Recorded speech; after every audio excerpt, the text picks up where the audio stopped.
Hey guys, tonight we're heading somewhere cold. And I don't mean throw on a hoodie cold. I mean the kind of cold that slaps your cheeks, freezes your eyelashes, and makes you question all your life decisions within 5 minutes of arrival. But the real danger isn't even the cold. It's the light. Blinding, relentless, snow-reflected sunlight that makes your eyeballs beg for mercy. Yep, tonight we're talking about why the Inuit invented sunglasses, and not the Ray-Ban kind. No lenses, no glass, no fancy temples, just carved bone, carefully shaped, strapped across your face like a prehistoric visor. Because sometimes survival requires a bit of DIY fashion. So, before you get comfortable, take a moment to like the video and subscribe, but only if you genuinely enjoy what I do here. And hey, drop a comment with your city and what time it is for you right now. I love seeing where you're listening from. Now, dim the lights, maybe turn on a fan for that soft background hum, and let's ease into tonight's journey together. The first thing that hits you when you step into the Arctic isn't the wind. It's the brightness. Everything is white. The ground, the sky, the air feels like it's made of light. It's not just snow. It's snow that reflects sunlight like a million tiny mirrors. You squint, you blink, you shield your eyes with your hands. Doesn't help. It's like trying to hide from a spotlight with a slice of bread. You might think, sunlight, big deal. I could use a tan. But no, this isn't your Mediterranean beach kind of sunshine. This is the kind of light that burns your corneas while you're still thinking it's pretty. The snow reflects nearly 80% of the sun's UV rays straight into your eyes, and guess what? You can go blind. Temporarily, sure, but still blind. It's called snow blindness, a name that sounds poetic, but feels more like your eyeballs are having a full-blown meltdown. Technically, it's photokeratitis, a kind of sunburn on your cornea. Symptoms: pain, swelling, tearing, headaches, and the sudden urge to crawl into a dark cave and never come out. And here's the kicker.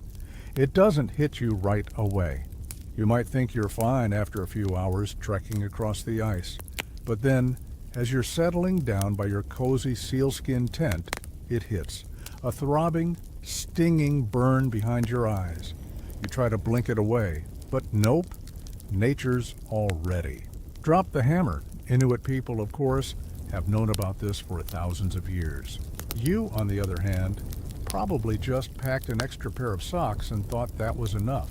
Spoiler, it's not. In this environment, not protecting your eyes is like going to the Sahara without water. You won't survive long, at least not comfortably. So what do? No sunglasses, no tech, no Amazon Prime delivery, just snow, bone, and brains. That's when you remember the elders' wisdom, or maybe you watch them quietly, carving something out of a piece of driftwood, or caribou antler. A flat piece, smooth, with 2 narrow slits, just wide enough to peek through. They tie it across their face. You stare. That's it, you think. But then you put one on, and suddenly the world isn't so blinding. The light dims. The contrast sharpens. You can actually see again. Turns out those little slits reduce the amount of light entering your eyes while also sharpening your depth of field. Basic physics, ancient genius. Modern scientists will tell you it's all about reducing light diffraction, and that the Inuit weren't the only ones to invent slit goggles.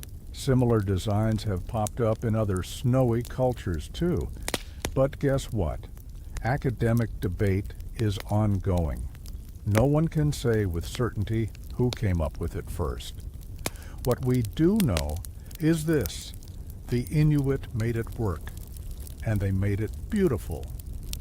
You've just landed in a world where light can hurt you, and the solution isn't something you buy, it's something you carve. Snow blindness isn't poetic, it's just pain. The name makes it sound almost delicate, like something a 19th century explorer might write about in a journal. Blinded by the snow, I lay pondering the nature of light and solitude. But in reality, it's more like my eyeballs are on fire and I want to scream into the void. You don't notice it at first. You've been hiking across a glacier all day, the sun bouncing off the snow like a disco ball on steroids. You think you're doing fine. You're even a little proud that you're not shivering like those other tourists back at base camp. But as the day fades and you settle down in your sleeping bag, your eyes start to sting. Then they burn. It's subtle at first, like maybe you just need to blink more. Then it ramps up. Aching, stabbing, a raw feeling like someone's rubbed your eyes with sandpaper dipped in hot sauce. You try to open your eyes, but there's nothing to see. Just blurry white, like staring into a frosted light bulb. Even closed, they hurt. You're not just uncomfortable, you're out of commission. This, my friend, is snow blindness. Technically, it's photokeratitis, a sunburn of the cornea. That's right. You can sunburn your eyes. No tan, no beach, just UV rays ricocheting. Off endless fields of white. The worst part? It's a delayed reaction. You can spend a whole day feeling fine, even smug, only to be punished later that night, like your retina's just got a strongly worded letter from the sun. Inuit people have known about this forever. They didn't need lab studies or science journals to tell them what happens when light attacks your vision. They lived it. They watched generations go snowblind before realizing something had to be done. And when you live in a place where snow is your sidewalk, ceiling, and wallpaper, solving this wasn't optional. It was survival. Now imagine you're out there with them. No goggles, no eye drops, no shady trees to duck under. Just you and a landscape that's basically one giant blinding mirror. Your eyelashes are frosted, your cheeks numb, and your eyes already planning their escape. You try squinting, doesn't help. You try covering your eyes with your hands. Now your hands are freezing. You think about closing your eyes while walking, but then you fall into a snowdrift and end up with frostbite. Not ideal. Modern hikers have high-tech solutions, tinted polycarbonate goggles with anti-fog coatings and adjustable UV filters. You've got nothing but desperation and a rapidly worsening headache. And this is when you realize the Inuit didn't just invent something clever. They invented something necessary. Here's a weird fact. In some cases, snow blindness can temporarily make you colorblind. Yep, your cones get so overwhelmed they start to short circuit. You end up seeing a weird, washed-out version of reality, like you're stuck in some kind of icy Instagram filter with the saturation turned way down. And here's where it gets fun, and by fun, I mean deeply unsettling. Academic researchers still debate whether early Arctic communities really understood the science behind the damage, or if they just knew the pattern: sunny day, too much light, pain later.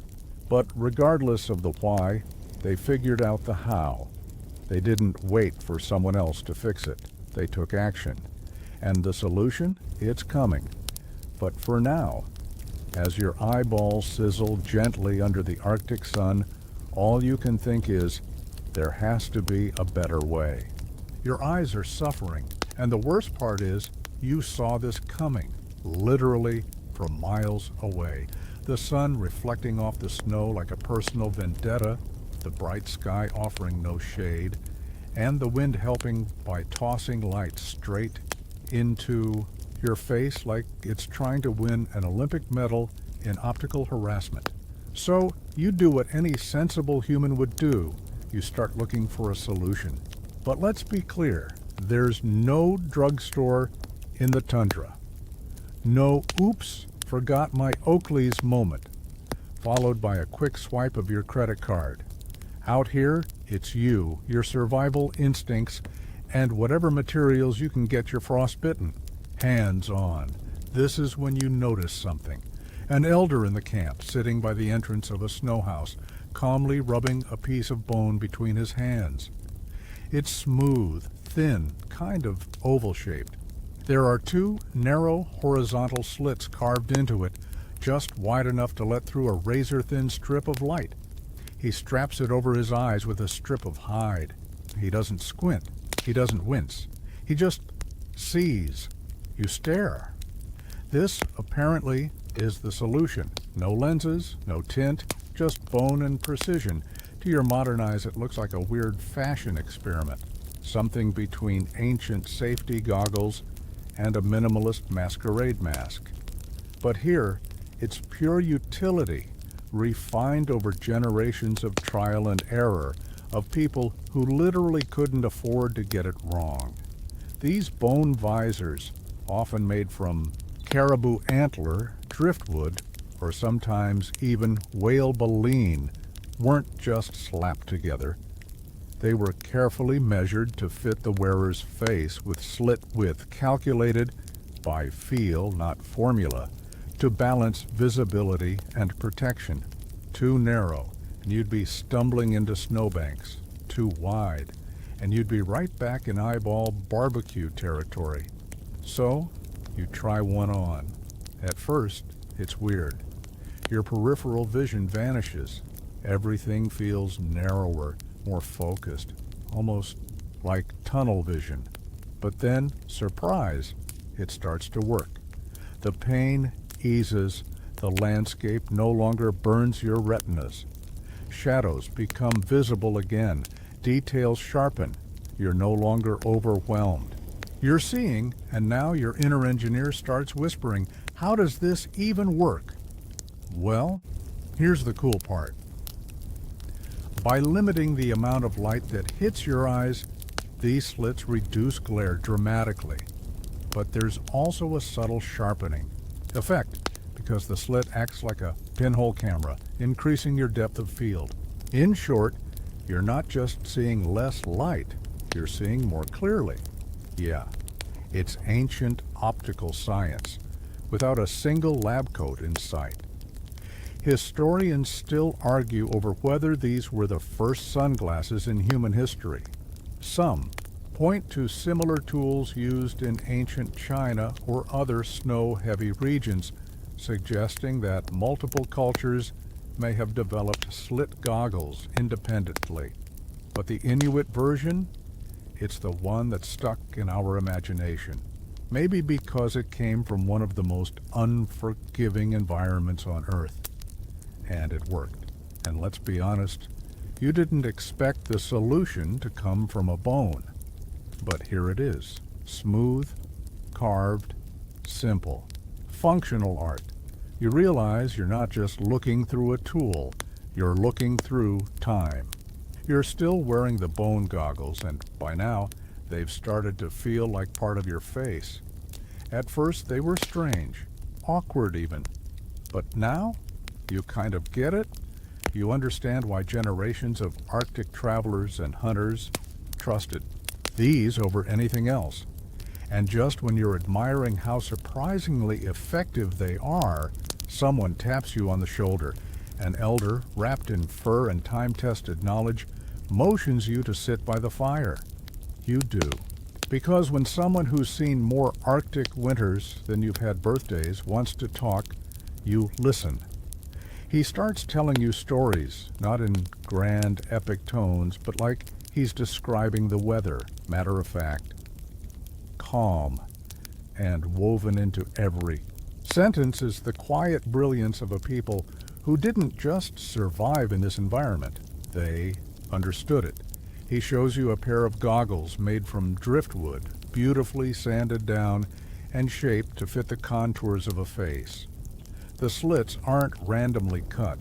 They follow the natural arc of the cheekbones. Some even have slight downward curves, like an early prototype of wraparound shades. And here's where things get extra impressive.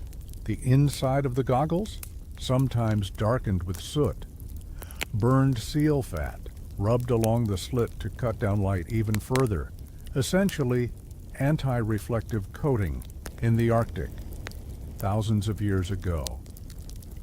You're holding advanced eye protection designed without modern tools, testing labs, or optical theory. Just observation, patience, and necessity, and maybe a bit of genius. The elder gestures toward the snowy distance. He tells you about traveling across whiteout conditions, guided only by subtle shadows, landmarks half buried in snow. Without the goggles, your eyes play tricks on you. Everything blends. The world becomes flat and directionless. With them, contrast returns. You can tell a snowdrift from a crevasse. You can find the trail home. By now you realize these aren't just sunglasses, they're navigation tools, life-saving devices. A way to interpret a landscape that actively tries to confuse and blind you. Here's a neat side note. Some Inuit communities customized their goggles for different lighting. Wide slits for overcast days, narrow for full sun. Some had 2 slits per eye. Yes, like a stereo vision upgrade, thousands of years before VR goggles even existed. There's still academic debate, of course. Anthropologists argue over whether these design tweaks were functional, spiritual, or maybe a bit of both. Were the patterns carved into the edges meant to honor the animal spirit that provided the bone, or were they just decoration? The truth? Still up for discussion. But here's what you know. Sitting by that fire, this wasn't improvisation, it was innovation. Iterated and refined, season after season, generation after generation. And while the rest of the world was figuring out how to not fall off horses, these people had already solved snow blindness. You glance down at the goggles in your hands. There's something beautiful about them, not just how they look, but what they represent. A solution born from understanding, not conquest. And now that you've worn them, you're starting to see things more clearly in more ways than one. You wake up the next morning, still in the Arctic, still surrounded by blinding snow, but this time, you're ready. You strap the goggles over your eyes like a seasoned local. They fit perfectly now. Funny how quickly survival can feel comfortable. As you step outside the snow shelter, something shifts. It's not the temperature. It's still painfully cold and your breath still freezes mid-air. But your vision has changed. Where yesterday was just a wall of white light and sensory overload, today you see lines, shapes, shadows, a horizon, a slope you didn't notice before, a tiny puff of snow that might mean movement. Wait, movement? Your guide nods at you, eyes barely visible under his own set of slit goggles. Then he gestures to the distance. You squint through your bone-made visor, and there it is, a faint silhouette far away, possibly caribou, possibly lunch, and that's when it clicks. These goggles don't just protect you, they enhance you. By narrowing your field of view, your focus sharpens. You're no longer distracted by the vast, blinding landscape. Instead, your brain zones in. You become a human zoom lens, no batteries required, like a camera with the aperture perfectly set for high contrast detail. What started as survival is starting to feel like precision engineering. Some modern scientists believe these goggles offered early Arctic hunters a visual advantage, especially during tracking. Less glare meant sharper contrast. That tiny patch of disturbed snow, that meant something. A footprint, a trail, a hint of prey. And you? You're beginning to see it too. You follow the guide, your steps falling into rhythm with his. Your goggles filter the light just enough to stop your eyes from watering, but still allow you to scan the landscape with intent. You begin to appreciate how everything matters. The texture of the snow, the direction of the wind, the way the shadows fall along the ridges. Here's the fun irony. In limiting your vision, these goggles actually make you see more. Fewer distractions, better depth of field. It's basically do more with less Arctic edition. Of course, not everyone saw the potential immediately. Early European explorers were famously slow to catch on. Journals from the 18th and 19th centuries are filled with complaints about snow blindness. Meanwhile, the Inuit just watched silently, probably thinking, you could just ask. Eventually some did. The smarter ones.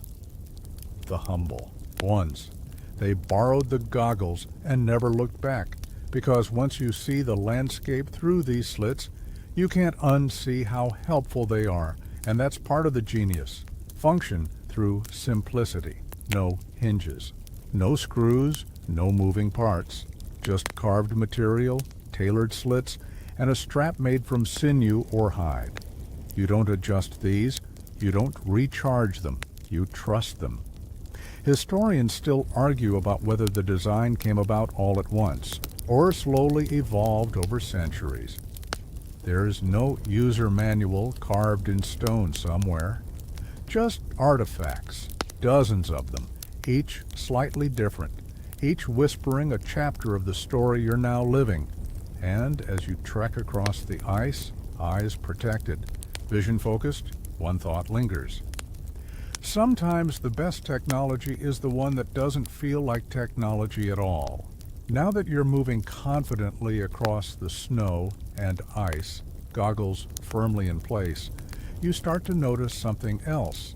How the environment around you is constantly changing, and how those changes demand different responses. You can't just use one pair of goggles for everything. The light in the Arctic is a master of disguise. There are days when the sun barely peeks above the horizon, casting long, gentle shadows on the frozen landscape. Other days, the sun blazes high and fierce, bouncing relentlessly off the ice and snow. Then there are the blizzards, those terrifying white-on-white storms where even your goggles might not save you. That's when you realize the Inuit didn't just have one style of goggles. They had a variety, some with wider slits for softer light, others with razor-thin openings for full sun. They even had goggles with double slits. Yes, 2 parallel slits for each eye, creating a kind of natural stereoscopic vision, like early 3D glasses for survival. Why double slits? Well, it's a bit of a mystery, but some scholars suggest that these slit pairs helped balance light reduction with peripheral awareness, important when you're scanning for predators or prey. It's like wearing a pair of sunglasses that lets you see both near and far, but without blinding your retinas. Here's a fun little fact. Some goggles were decorated with animal carvings or painted patterns, not just for looks. These designs might have served a spiritual purpose, believed to protect the wearer from evil spirits or bad luck on the hunt. Or maybe they were just showing off their artistic chops, because, hey, even in the Arctic, style matters. Scientists still debate whether these decorative elements were primarily symbolic or functional. Were they an early form of branding or social status? Or maybe they simply made the goggles easier to find when buried under snow. The truth is, we're still piecing it together. Another surprising discovery: the materials used varied widely. Driftwood was common, but so was bone from seals, whales, and caribou. Baleen from whales, those flexible plates they used to filter food, was sometimes shaped into goggles. Each material brought its own qualities. Some were lighter, others sturdier, some easier to carve. you learn that carving these goggles was no small task. It required skill, patience, and deep understanding of materials. Too thin, and the goggles would crack. Too thick, and they'd be heavy and uncomfortable. The slits had to be precise, often no wider than a few millimeters. And all this happened thousands of years ago in one of the harshest climates on Earth, without power tools or textbooks. The ingenuity is staggering. As you continue your journey, goggles on, feeling the cold nip at your face, but your vision perfectly clear, you start to appreciate something profound.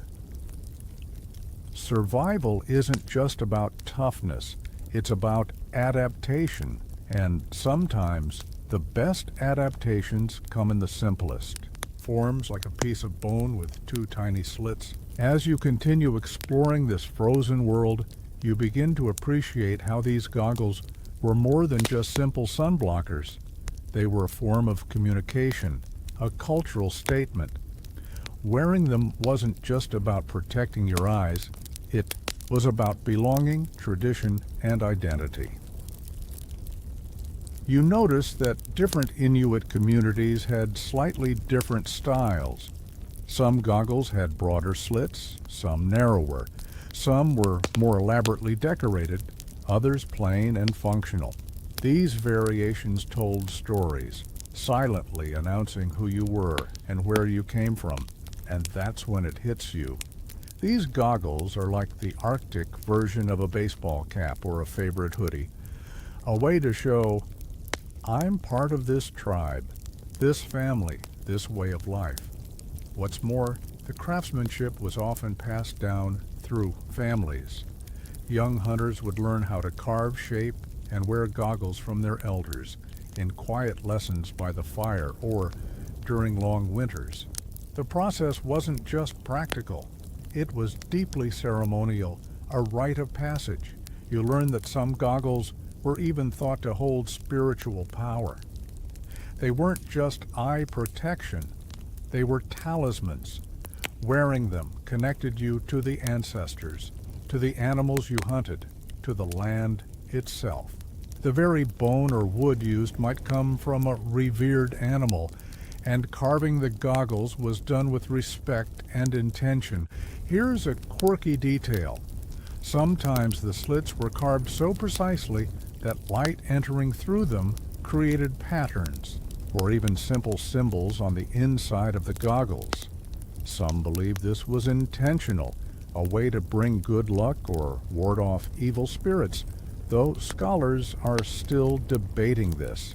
Historians and anthropologists haven't reached a consensus on how much of this was spiritual versus practical. But what's clear is that these goggles carried meaning far beyond their functional purpose, and you feel a bit honored wearing something so much more than a tool. It's not just about shielding your eyes anymore. It's about seeing the world through the eyes of those who walked this land before you, feeling their connection, their respect, and their survival wisdom flow through you. You realize that sometimes the simplest inventions carry the deepest stories, and suddenly your bone sunglasses aren't just goggles. They're a window into a way of life that thrived in one of the planet's toughest places. You can't help but smile thinking, maybe this is the coolest pair of shades you'll ever wear. You're beginning to feel like you've earned your place in this icy world. But the story of these bone sunglasses doesn't end with just protection and culture. Oh no, it gets way more interesting and a little bit strange. See, as you look closer at the goggles, you notice tiny scratches and marks on the surface.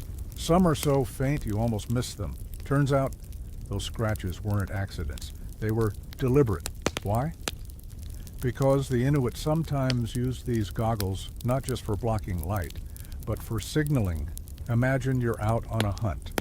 The sun's beating down, but you need to communicate with your group at a distance without shouting and scaring off the prey. The goggles' slits could catch the sunlight in a certain way, reflecting it to send subtle signals. A flash here, a shimmer there, sort of like the original Morse code, but way cooler because it involved bone and ice instead of dots and dashes. Historians and archaeologists are still debating just how widespread the signaling use was. Was it a clever side effect of the goggles' design, or a deliberate communication method passed down and practiced? The evidence is tantalizing, but incomplete, and that's the beauty of this whole story. The mystery lingers. We have clues, but not the full map. Then there's the fact that these goggles also offered protection beyond sunlight. They shielded your eyes from wind, blowing snow, and even those sharp ice crystals that can cut like tiny razors. If you've ever experienced a face full of freezing wind, you know it's no joke. The goggles created a barrier, helping keep your eyes moist and safe, preventing that painful condition called snow blindness, which, trust me, you don't want to experience. Here's a quirky tidbit. Some goggles had little holes drilled near the edges, acting like tiny ventilation ports. This helped reduce fogging, because what's worse than blinding sun? Foggy goggles that turn your world into a blurry mess. It's incredible to think that thousands of years ago, people were already solving these problems with nothing but their hands and intuition, and as you look out at the endless white horizon, you feel a new kind of respect. These bone sunglasses aren't just relics or curiosities, they're proof of human ingenuity at its finest. So, the next time you complain about your fancy, overpriced designer sunglasses, just remember, somewhere deep in the Arctic, your ancestors were rocking bone shades that kept them safe, guided them home, and maybe even helped them send secret messages. Now that's some serious cool factor. You're getting comfortable now, feeling like you could survive the Arctic winter with just those bone goggles and some determination. But let's not forget, the story of these shades is also tangled up with the sun itself, which isn't always the friendly ball of light you picture. See, the Arctic sun is kind of a drama queen. It behaves differently depending on the season, sometimes barely peeking over the horizon in winter, other times blazing 24/7 during summer. And the snow? Well, snow reflects up to 80% of that sunlight, turning the whole place into a dazzling, blinding world of brightness.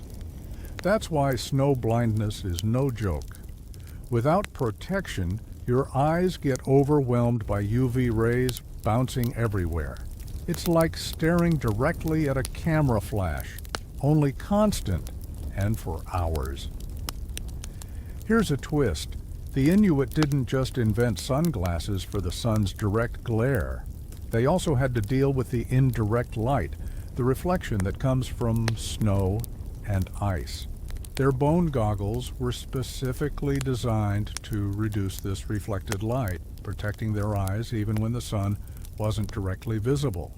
It's a bit like nature's own laser tag arena, but without the fun laser guns, just relentless, brightness bouncing off every surface. Interestingly, scientists today study how snow blindness works, and they still argue about how early humans developed protection. Some say it was trial and error. Others believe there was a bit of trial and superstition mixed in. Maybe someone tried rubbing mud on their eyes first. Don't laugh. People have tried stranger things in the name of survival. What's fascinating is how effective these simple slits are at reducing the light without completely blocking vision. You lose some peripheral sight, sure, but gain enough clarity to navigate safely. One quirky fact, Inuit goggles were sometimes used in ceremonies too. Wearing them wasn't just about practicality. It could symbolize the transition from darkness to light, or from the cold winter to the hopeful summer. This spiritual angle is something historians are still debating, and it adds a mysterious layer to these everyday objects. So as you squint through your bone shades, you're not just protecting your eyes, you're connecting with a deep relationship between people and the sun, ice, and sky. A relationship forged in one of the world's most extreme places, where every ray of light could mean the difference between survival and disaster.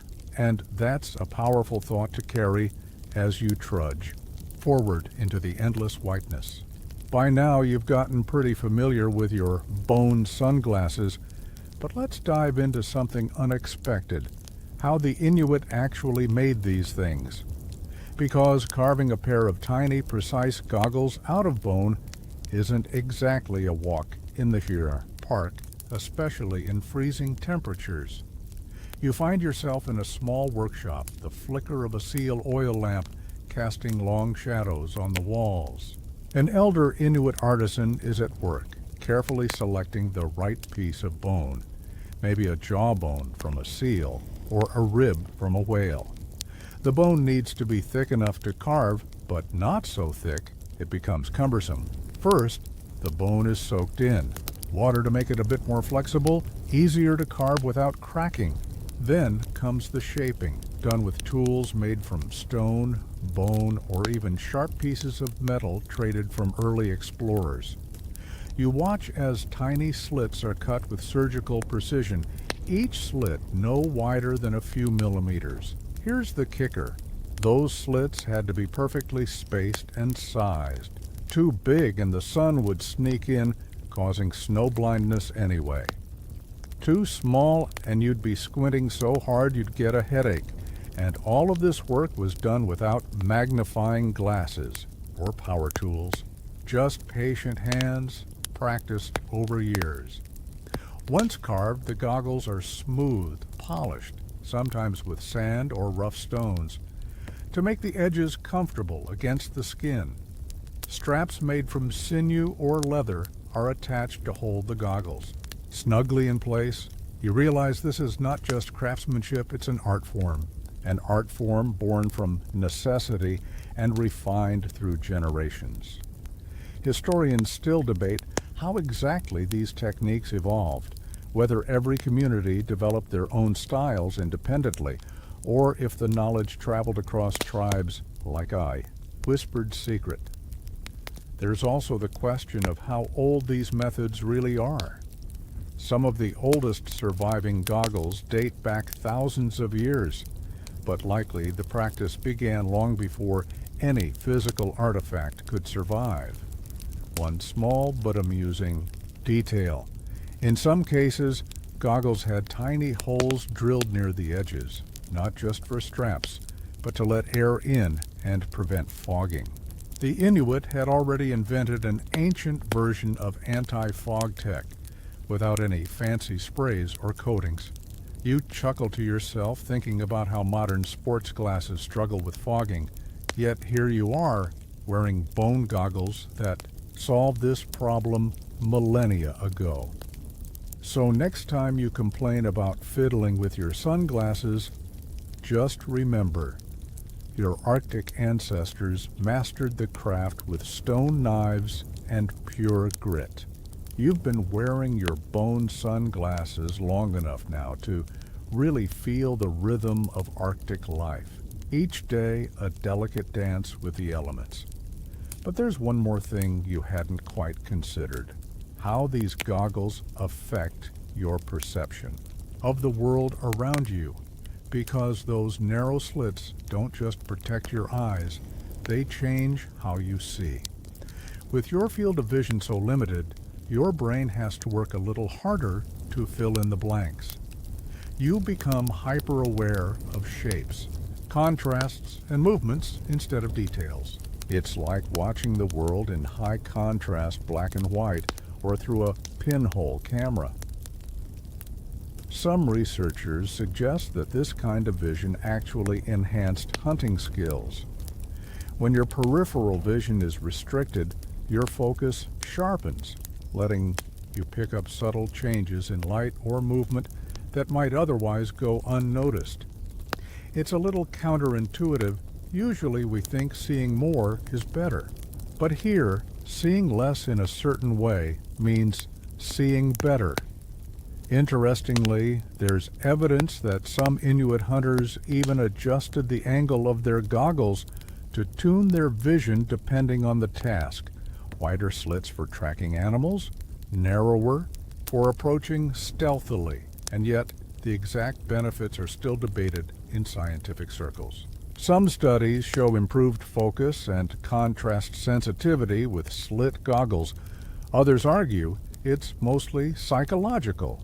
You can't help but think this is the kind of debate that would make the original makers shrug and say, just try not to get snow blindness, okay?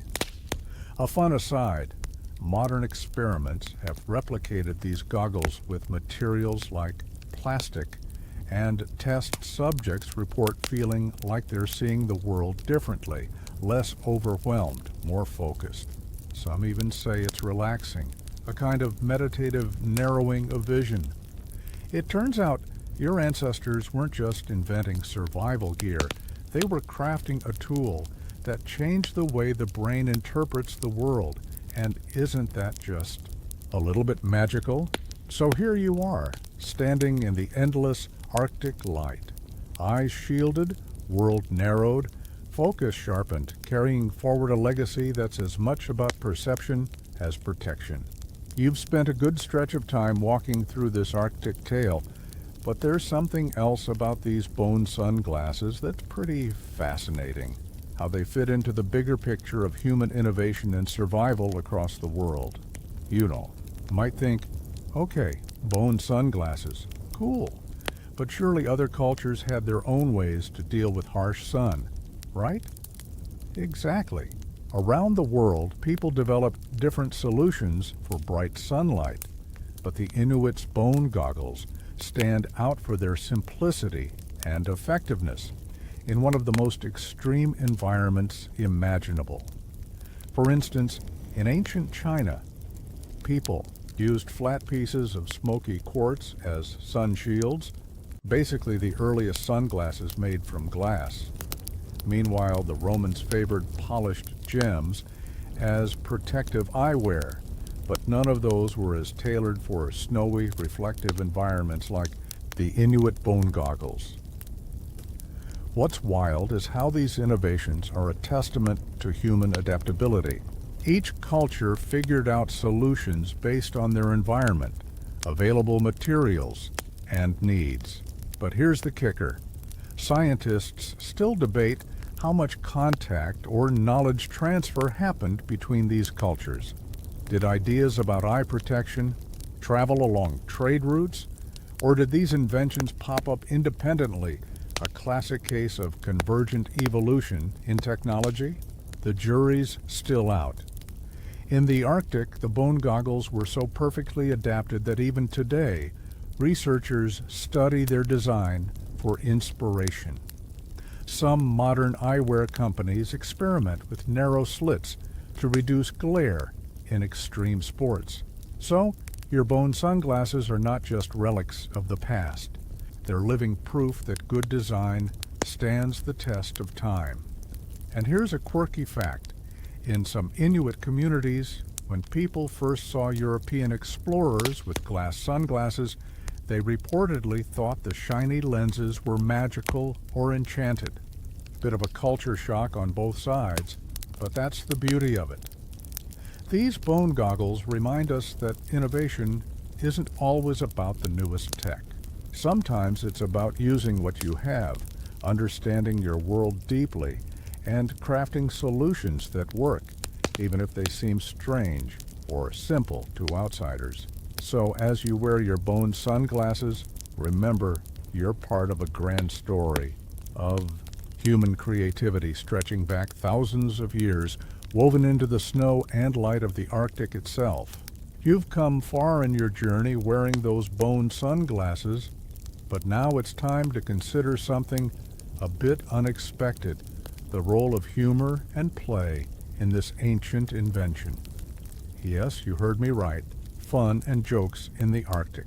You might think life in the frozen tundra was all serious business, survival, and hardship. But even in the harshest conditions, humans found ways to laugh, joke, and inject a bit of fun into daily life.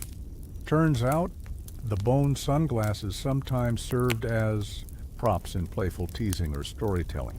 Imagine a group gathered around the fire, one person putting on exaggerated goggles with ridiculously tiny slits, squinting like they're trying to see a ghost, while everyone else bursts into laughter. There's even evidence that some goggles were carved with comical faces or exaggerated features, turning a serious tool into a kind of joke mask. Historians debate how widespread this playful use was, but the idea that these practical objects could also be part of humor and social bonding feels pretty heartwarming. After all, in the long, dark winters, laughter was as essential as warmth and food. And here's a little gem: some Inuit stories. Talk about the man with the narrow eyes, a trickster figure who wore bone goggles to confuse enemies or play pranks. Whether true or not, it shows how these sunglasses embedded themselves into cultural narratives.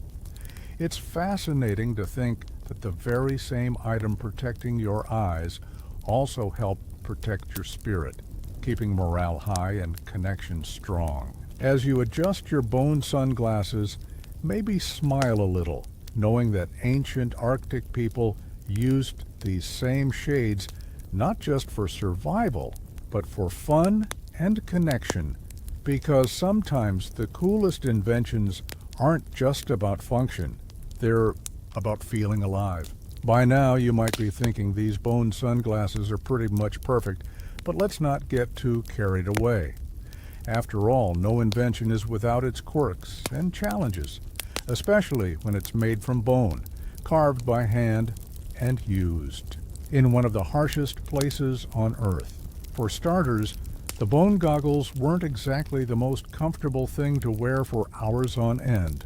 The edges could be a bit rough, especially if the artisan was in a hurry or the tools weren't sharp enough. Sometimes they'd leave tiny splinters or sharp spots that could poke your skin. Ouch. Plus, the slits, while genius, severely limited your peripheral vision. That meant you had to constantly turn your head to check your surroundings. Not ideal if you're trying to sneak up on a seal or keep an eye out for predators. There's also the matter of durability.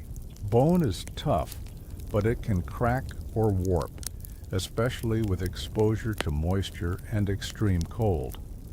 If your goggles broke during a hunt, you were basically flying blind, dangerous business.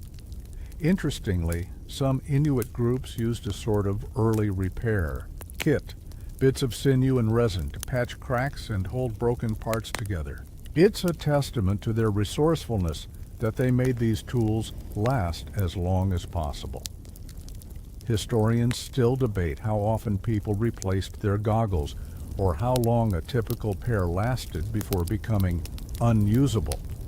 The answer probably varies, based on the individual and the community. On the bright side, bone goggles were lightweight and could be made relatively quickly once you mastered the carving technique. So, while not perfect, they were practical and adaptable. So next time you complain about your cheap sunglasses breaking after a summer, just remember, you're lucky to have it that easy.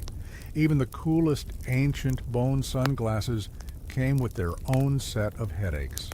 Here you are, standing at the edge of this long Arctic journey, bone sunglasses perched on your nose, eyes shielded from the blinding snow and relentless sun.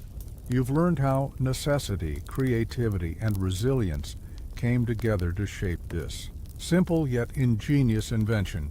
But beyond the cold facts and sharp slits lies a bigger story, one about connection. How humans, separated by thousands of miles and different worlds, all share the same spark to solve problems, to protect themselves, and to make life just a bit better. It's humbling to realize that these bone sunglasses, carved from the bones, of animals that gave their lives to sustain people, carry stories of survival, culture, and even a little humor. They're a reminder that innovation often comes from respect for nature, for community, and for the fragile human body itself. Historians continue to puzzle over every detail. Were these goggles more about function or fashion? Did they carry spiritual meaning? How exactly did people pass down the knowledge? The debates keep the story alive, like a fire that never quite burns out. And now you're part of that story, wearing those goggles in your mind's eye, seeing the Arctic light filtered through tiny slits carved long ago. Now, as your eyelids grow heavy, let the story slow down like a gentle snowfall settling on the ground. Imagine yourself wrapped in warm furs, the soft hum of the wind outside blending with the quiet crackle of a fire. Your breath forms small clouds that drift away into the cold air, and the world outside dims into a peaceful hush. The Arctic night embraces you, quiet and vast, inviting your thoughts to wander gently toward dreams. The bone sunglasses rest lightly on your face, not just a tool, but a bridge between you and those ancient hands that shape them with care. Breathe deeply. Feel the calm seep into your bones. Let your mind drift as the story fades, slowly, softly, like the last flicker of twilight. Good night, dear traveler, until our next journey.